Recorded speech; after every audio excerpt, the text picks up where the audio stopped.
Non. Oui, si vous le permettez, Monsieur le Président, je vais commencer à répondre, puis la présidente Sophie Moati pourra compléter. Je voudrais tout d'abord rappeler l'objet de l'enquête.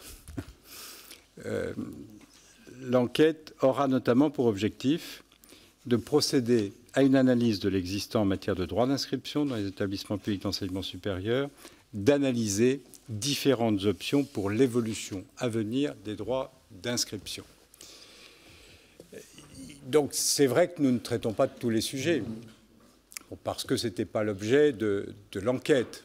Si nous étudions la question de l'augmentation des droits d'inscription, ce n'est pas parce que la Cour des comptes le recommande, c'est parce que cela faisait partie de la commande de la Commission des finances de l'Assemblée nationale. Nulle part dans le rapport, vous trouverez une recommandation d'augmentation des droits d'inscription. Je ne sais pas comment il faut et combien de fois faut-il que je le dise pour que ce soit entendu. Dans le rapport, il n'est jamais question de limiter le nombre d'étudiants à l'université comme étant une recommandation de la Cour. Comme nous ne recommandons pas, une fois de plus, par principe, d'augmenter la sélection de l'université. Ce n'était pas d'ailleurs l'objet de ce rapport. Donc ne faisons pas dire à ce rapport ce qu'il ne dit pas. Et d'ailleurs, nous avons pris la peine, dans nos recommandations, de formuler une deuxième catégorie de recommandations dans l'hypothèse où un relèvement des droits d'inscription universitaire serait retenu et décidé par les pouvoirs publics. Bon.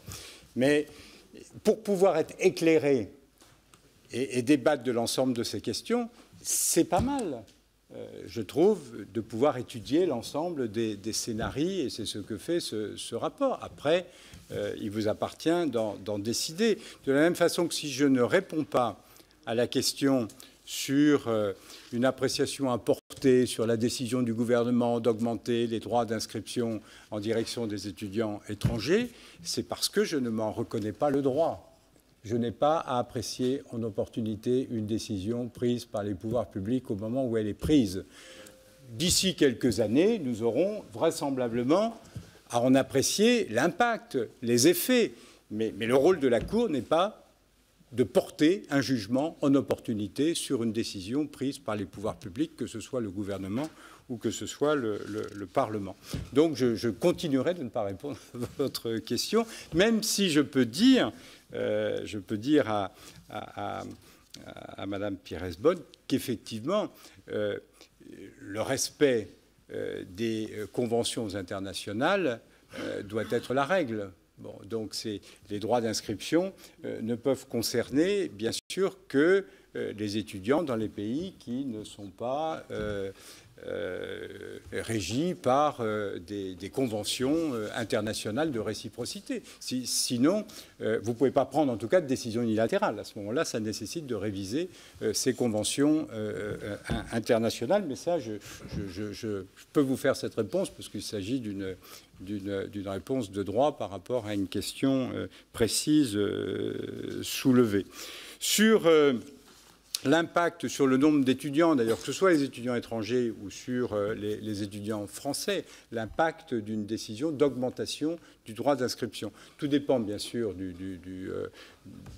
volume de cette augmentation. Puis ensuite, tout dépend du dispositif d'accompagnement qui est proposé par un gouvernement voté par le Parlement. Si vous augmentez le nombre d'étudiants exonérés de droits d'inscription, si vous augmentez le nombre de bourses, et nous regardons ça d'ailleurs, nous chiffrons d'ailleurs ce que pourrait représenter une augmentation du nombre d'étudiants exonérés et puis une augmentation du montant des bourses.